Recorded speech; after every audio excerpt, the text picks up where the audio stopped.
معراج نصیب اسے ہوتی ہے جو بیٹھا یہاں ہو لیکن پہنچے اس رات میں. بیٹھا یہاں ہو پہنچے اس رات میں. اب یہ تصور ہے اس کا، یعنی صرف یہ نہیں کہ ایک رسم نہیں ہے، اپنے آپ کو اس رات میں لے جانا یہ امتی کی معراج ہے. لے جانا. اور یہی بات امام نے کہی. امام فرماتے ہیں کہ نبی رحمت شفیع امت رضا پہ للہ ہو عنایت، اسے بھی ان خلوتوں سے حصہ جو خاص رحمت کے وہاں بٹے. اس میں سے خیرات حضور چاہیے. یہ ہے معراج کی اصل.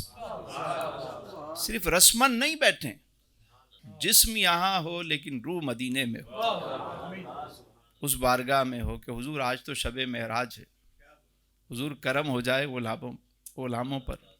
اگر معراج منانی ہے تو پھر اس طرح منائی جائے. ایسے ہی شب قدر لوگ مناتے ہیں. اصل بات تو یہ ہے کہ قدر والوں کے لیے تو ہر رات ہی شب قدر ہوتی ہے، تو ہر رات کو اسی اہتمام سے مناتے ہیں. آقا تیری معراج کہ تو جانے کہاں تک پہنچا.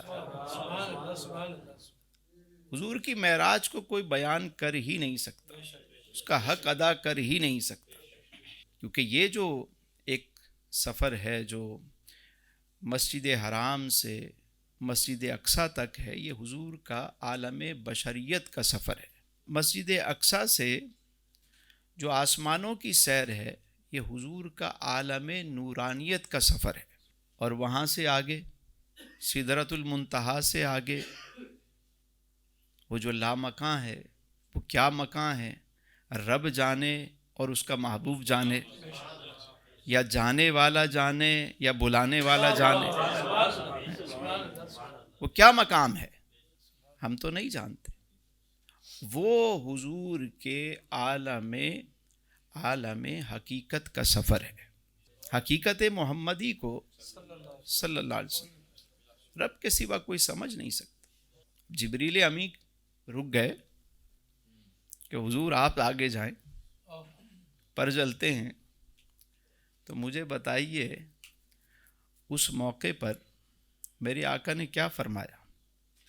فرمایا جبریل کوئی تمہاری خواہش ہے، کوئی حاجت ہے؟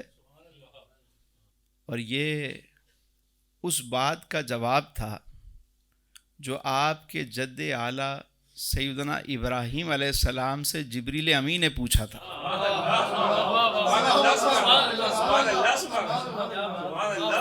کہ اللہ کے خلیل کوئی حاجت ہے، کوئی خواہش ہے؟ تو وہ بھی حضور کے جد اعلیٰ تھے، تم سے نہیں ہے. چلو اللہ سے ہے تو وہاں بتا دیں، وہاں پہنچا دیتے ہیں پیغام. تو فرمایا جبریل کیا میرا رب مجھے دیکھ نہیں رہا؟ اگر رب جلیل کی یہ مرضی ہے تو اس کے خلیل کی بھی یہی مرضی ہے. اب ایک سوال جبریل نے پوچھا آپ کے جد اعلیٰ سے، اس سوال کا جواب حضور نے وہاں دیا کہ جبریل تمہاری کوئی خواہش ہے؟ تم بتاؤ کوئی خواہش. نعرہ تکبیر، نعرہ رسالت. تو جبریل امین نے خواہش بھی ظاہر کی تو کیا کی؟ کیا فرماتے ہیں کہ حضور میری خواہش یہ ہے، میں چاہتا یہ ہوں کہ جب حشر کا میدان ہو، آپ کی امت جب پل صراط پر پہنچے، حضور میں اپنے پر بچھا دوں، ان پروں پر لے لوں آپ کی امت کو اور وہ آرام سے وہاں سے گزر جائے. اب یہ جبریل امین کی خواہش تو دیکھیے. اور میرے امام نے اس موقع پر بھی کیا خوب فرمایا. فرماتے ہیں کہ پل سے اتارو راہ گزر کو خبر نہ ہو. پل سے اتارو راہ گزر کو خبر نہ ہو، جبریل پر بچھائیں تو پر کو خبر نہ ہو. حضور ہمیں کسی اور کا احسان چاہیے ہی نہیں. حضور ہم آپ کے ہیں، بس ایسے گزار دیں کہ کسی کو خبر ہی نہ ہو. انہیں جانا انہیں مانا، نہ رکھا غیر سے کام، للہ الحمد میں دنیا سے مسلمان گیا. حضور کی جو معراج ہے، اس کی حقیقت، اور یہ حضور کا سب سے بڑا معجزہ ہے. ایک معجزہ قرآن ہے اور ایک معراج ہے. آج سائنس جتنی ترقی کر لے وہ جہاں پہنچتی ہے حضور کے قدموں کے نشان پاتی ہے.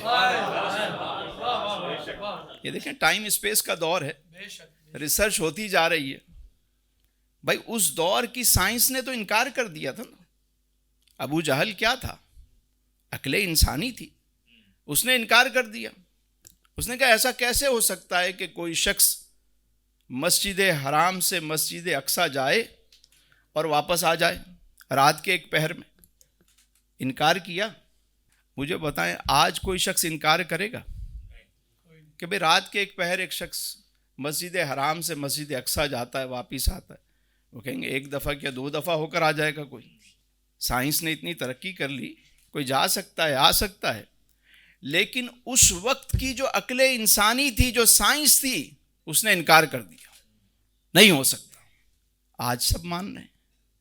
اب جو حضور کا آگے کا سفر ہے، آج لوگوں کو سمجھ نہیں آ رہا، لیکن ایک وقت آئے گا یہ سائنس جہاں پہنچے گی میرے حضور کے قدموں کے نشان پائے گی. یہ اللہ نے معجزہ ہی ایسا عطا فرمایا، عقل دنگ ہے. اور یہ انسانیت کی بھی معراج ہے، شرف انسانیت بھی ہے. دیکھیں اس کو سمجھیے. انسان کوئی معمولی چیز تو نہیں، کوئی معمولی شے تھوڑی ہے. ہم اور آپ جو آئے ہیں، ہم تو اپنی پہچان سمجھ ہی نہیں پائے کہ ہم ہیں کون. یہاں اللہ نے کیا فرمایا؟ پاک ہے وہ ذات جو لے گیا اپنے بندہ خاص کو راتوں رات مسجد حرام سے مسجد اقصی. کیا فرمایا؟ اپنے بندہ خاص بعبدہ. غور تو فرمائے، یہ انسانیت کی بھی معراج ہے. ابلیس لعین ہمارے جد اعلیٰ حضرت آدم کو جنت سے زمین پر لایا، اور میرے حضور سبحان اللہ سبحان اللہ، صرف جنت ہی نہیں، وراء الورا شرف انسانیت بھی ہے. آپ دیکھیے، غور فرمائیے کہ انسان کوئی معمولی شے تھوڑی ہے. فرشتوں نے کس کو سجدہ کیا؟ مسجود ملائک کون ہے؟ اللہ نے سب سے افضل مخلوق بنائی حضرت انسان. فرشتے تو پہلے بھی تھے، جنات بھی تھے. انسان کو سجدہ کیا کس نے کیا؟ فرشتوں نے کیا. تو انسان ہی کو سجدہ کیوں کیا گیا؟ انسان کوئی معمولی شے ہے؟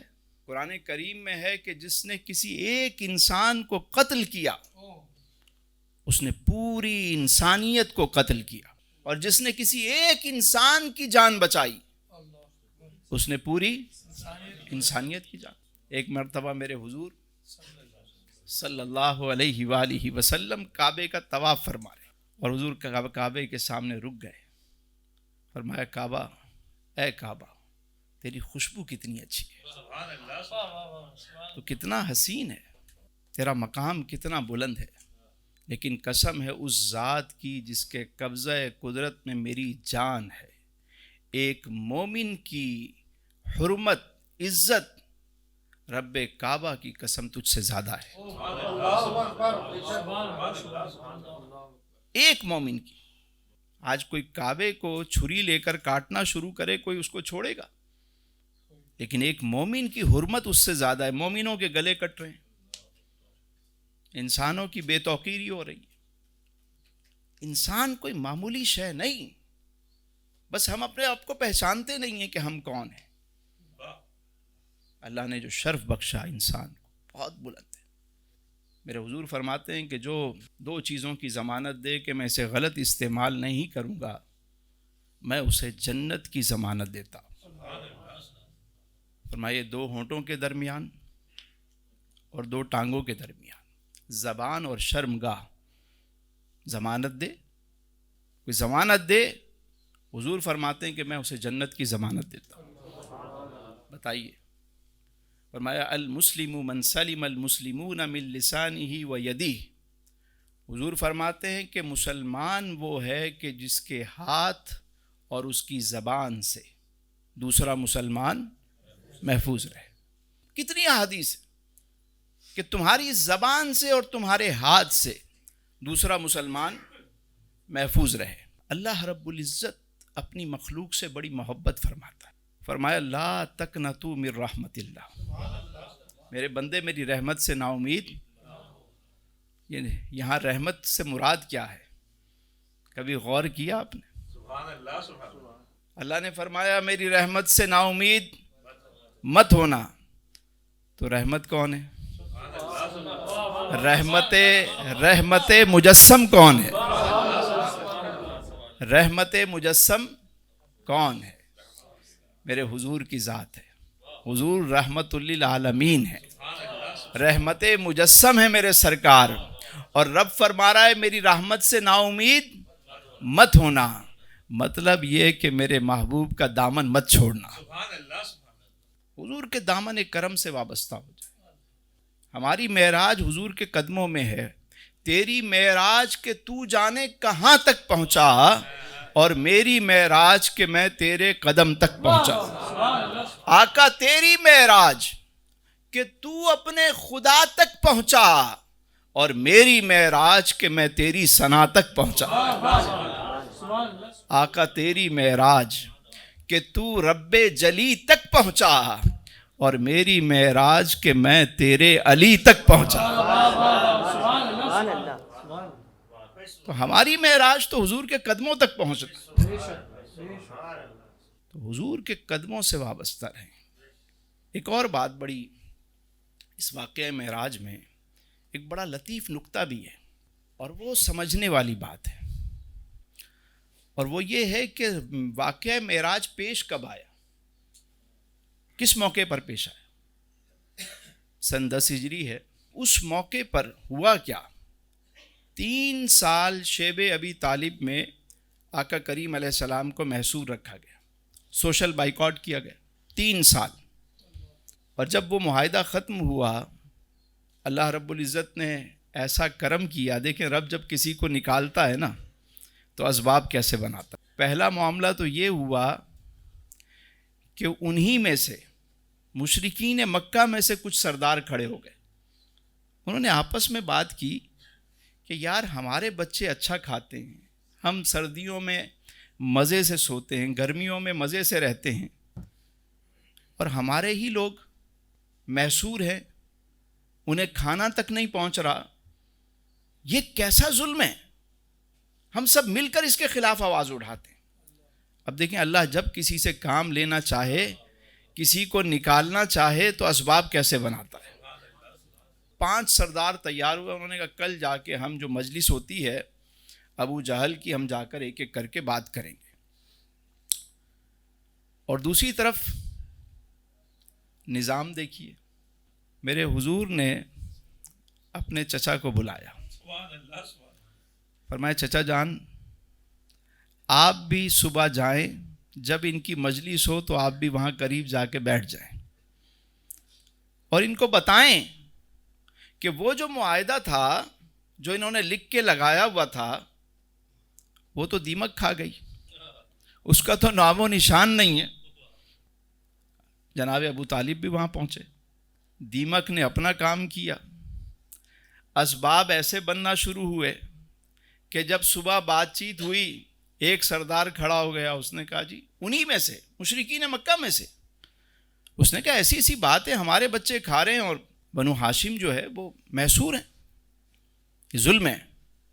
دوسرا سردار کھڑا ہوتا ہے، تیسرا سردار کھڑا، سب سارے بولنے لگتے ہیں۔ ابو جہل نے پہلے تو ایک کو چپ کرایا، لیکن جب دیکھا اتنے سارے کھڑے ہو گئے تو وہ ابھی کچھ کہنا ہی چاہتا تھا کہ جناب ابو طالب وہاں سے اٹھ کر آئے اور فرمایا کہ میرے بھتیجے نے مجھے یہ بات بتائی ہے، وہ ہمیشہ سچ بولتے ہیں، انہوں نے بتایا کہ ایسا کوئی معاہدہ موجود ہی نہیں ہے، وہ تحریر تو کب کی دیمک کھا چکی ہے، اور صرف وہاں پر اللہ کا نام باقی ہے۔ جب وہ سارے دوڑے کعبے کے اندر جہاں وہ تحریر چسپا تھی، دیکھتے ہیں تو وہ پوری تحریر دیمک کھا چکی ہے۔ اللہ جب کسی کو نکالنا چاہتا ہے نا تو اسباب ایسے بنا دیتا ہے، نظام ہی پورا چینج ہو جاتا ہے، موافق ہوا چلنے لگتی ہے۔ جناب ابو طالب آپ کا وصال ہوتا ہے، 42 سال کی رفاقت ہے، آپ کے ساتھ رہے، ہر موقع پر ساتھ رہے، اور جب تک جناب ابو طالب حیات رہے کسی کی جرت نہیں ہوئی کہ حضور کی طرف انگلی اٹھائے، ہر موقع پر کھڑے رہے۔ اور پھر آپ دیکھیے کہ جیسے ہی شیب ابی طالب کا معاملہ ختم ہوتا ہے، جناب ابو طالب کا وصال ہوتا ہے، اسی دوران ہی حضور کی جو شریک حیات ہیں، وہ سیدہ، وہ طیبہ طاہرہ، وہ خاتون، 25 سال کی رفاقت، اللہ اکبر، ایسی مثال بھی نہیں دی جا سکتی کہ اپنا تن من دھن سب قربان کیا میرے حضور، اللہ اکبر۔ ان کا بھی انتقال ہو گیا، چونکہ وہ جو ایک قبیلے کی سپورٹ تھی وہ جب ختم ہوئی تو ابو لہب کو قبیلے کا سردار بنا دیا گیا، اب ظلم و ستم شروع ہو گئے۔ جتنا حضور پر مکے میں ظلم ہوا وہ اسی دوران ہوا، کبھی اوجڑی ڈالی جا رہی ہے، کبھی ستایا جا رہا ہے۔ میرے آقا کریم علیہ السلام اس موقع پر آپ علیہ السلام جناب سیدنا زید رضی اللہ تعالیٰ عنہ کو ہمراہ لیا، حضور طائف تشریف لے گئے کہ چلیں یہ تو ظلم کر رہے ہیں، تھوڑا سا دور جا کر دعوت کا سلسلہ شروع کیا جائے۔ جب حضور وہاں پہنچے تو انہوں نے بھی پتھر برسائے، حضور کی بات نہ سنی۔ اب حضور کا دل جو ہے وہ زخموں سے چور چور ہے۔ دیکھیں دنیاوی سہارے سارے ختم ہو گئے، حضور اکیلے ہیں اور پتھر برسائے جا رہے ہیں، نالین مبارک خون سے بھری ہوئی ہے۔ اب یہاں سے وہ سلسلہ عروج کا وہ جو بلندی یہ درجات ہے، اور اس میں راز یہ ہے قد کان لکم فی رسول اللہ اسوۃ حسنہ، حضور کی سیرت ہمارے لیے مشعل راہ ہے۔ اس میں سبق یہ ہے کہ لوگوں جب دنیاوی سہارے ختم ہو جائیں تمہارے پاس اور تمہارا یقین اسی طرح ہو اپنے رب کی ذات پر، تو دیکھو رب کیسے انتظام فرما، کیسے تمہیں عروج عطا فرما۔ بنی اسرائیل کا واقعہ آپ نے نہیں سنا؟ 3 لوگ سفر میں تھے، چٹان آ کے گر گئی، پہلے تو انہوں نے زور لگایا، جب تھک گئے تو تینوں نے کہا آؤ مل کے دعا کرتے ہیں، رب کی بارگاہ میں کسی وسیلہ پیش کرتے ہیں کسی نیکی کا۔ جب تینوں نے دعا کی باری باری تو وہ چٹان گر گئی، راستہ نکل آیا۔ جب بالکل اندھیرا چھا جائے گا زندگی میں، یقین کامل ہو، تو اللہ تعالیٰ نکلنے کا ذریعہ ایسا بناتا ہے کہ بندہ سوچ بھی نہیں سکتا کہ کہاں سے رستہ بنا ہے۔ اب دیکھیے حضور اسی باغ میں بیٹھے ہوئے ہیں، پتھر برسائے گئے، حضور باغ میں ہیں، زخموں سے چور چور ہیں۔ اتنے میں ایک غلام آتا ہے، اب یہاں سے دیکھیے معاملہ کیسے شروع ہوتا ہے۔ غلام آتا ہے، نام ہے عداس، ایک نصرانی غلام ہے، آیا اور انگور لے کر حضور کی بارگاہ میں یوں تھال میں لے کر آیا کہ آپ یہ تناول فرمائیں۔ میرے حضور نے انگور لیے اور زخموں سے چور ہیں حضور، فرماتے ہیں بسم اللہ الرحمن الرحیم، بسم اللہ فرما کر جب میرے حضور نے انگور کو تناول فرمایا تو وہ غلام عداس کہنے لگا کہ یہ جو آپ نے پڑھا ہے یہاں کے لوگ تو یہ نام نہیں اس طرح پڑھتے۔ تو حضور نے پوچھا کہ تم کہاں سے ہو؟ اس نے کہا میں تو نینوا سے ہوں۔ کیا نام ہے؟ عداس، نصرانی ہوں، نینوا سے ہوں۔ تو حضور نے فرمایا اچھا میرے بھائی یونس بن متا کے شہر سے ہو؟ اس کا چہرہ کھل اٹھا، کہا آپ ان کو کیسے جانتے ہیں؟ انہوں نے فرمایا وہ میرا بھائی ہے یونس بن متا، وہ بھی اللہ کا نبی ہے، میں بھی اللہ کا نبی۔ اب یہ سننا تھا کہ وہ اداس حضور کے قدموں پر گرا، حضور کے قدموں کو بوسے دینے لگا، کبھی حضور کے ہاتھ چومتا ہے، کبھی حضور کا ماتھا چومتا ہے، اور وہ کلمہ پڑھ کر مسلمان ہو گیا۔ تو یہاں دیکھیے کہ حضور نے اس موقع پر بھی، حضور کو اتنی خوشی ہوئی اس ایک شخص کے اسلام لانے پر، اور پھر جب حضور واپس تشریف لاتے ہیں اور کچھ ہی عرصے میں جب رجب کا مہینہ آتا ہے، تو جب حضور کے یہ دنیاوی سہارے حضور کا دل زخمی ہے، چور چور ہے، تو اللہ نے اپنے محبوب کو اپنے پاس بلایا۔ رات کا وقت ہے، حضور ام ہانی کے گھر، حضور کی چچا زاد بہن ہیں، جناب ابو طالب کی بیٹی ہیں، اور اتنے میں جبریل امین آئے۔ خواب راحت میں تھے ام ہانی کے گھر، آ کے جبریل نے یہ سنائی خبر، چلیے چلیے شہنشاہ والا گوہر، حق و شوق لقا آج کی رات ہے، دونوں عالم ہے نورن علی نور کیوں، کیسی رونق فضا آج کی رات ہے، یہ مسرت ہے کس کی ملاقات ہے، عید کا دن ہے یا آج کی رات ہے۔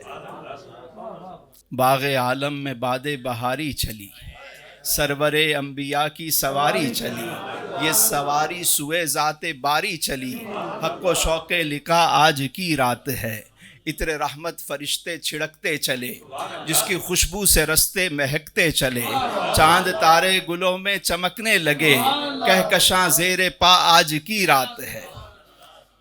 پھر یہ سواری مسجد حرام سے مسجد اقصی اور پھر آسمانوں میں دنا فتح اللہ اور کعبہ قوسین کی جب منازل طے کی، میرے حضور اپنے رب سے ہم کلام ہوئے جب، آئے ہائے ما زاغ البصر وما طغی، اللہ اکبر اللہ اکبر۔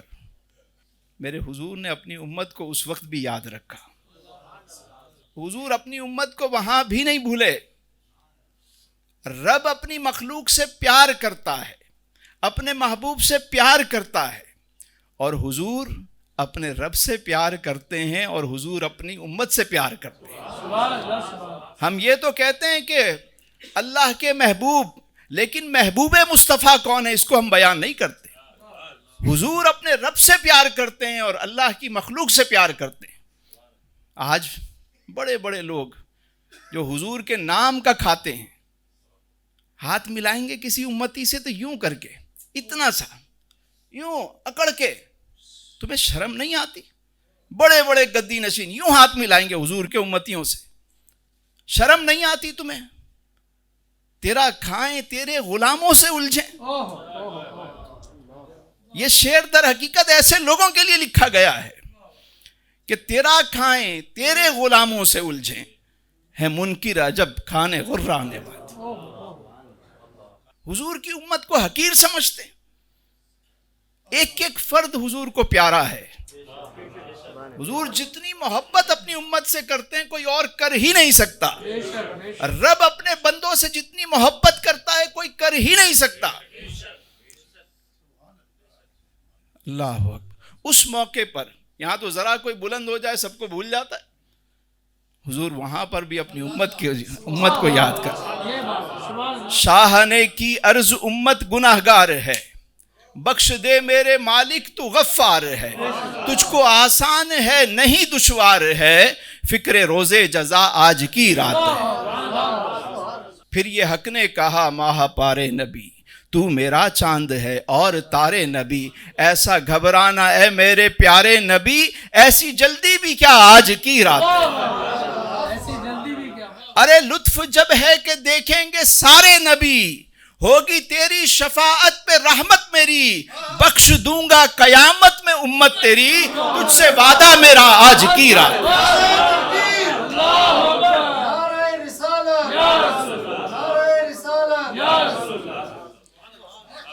تجھ سے وعدہ میرا، تجھ سے مادہ میرا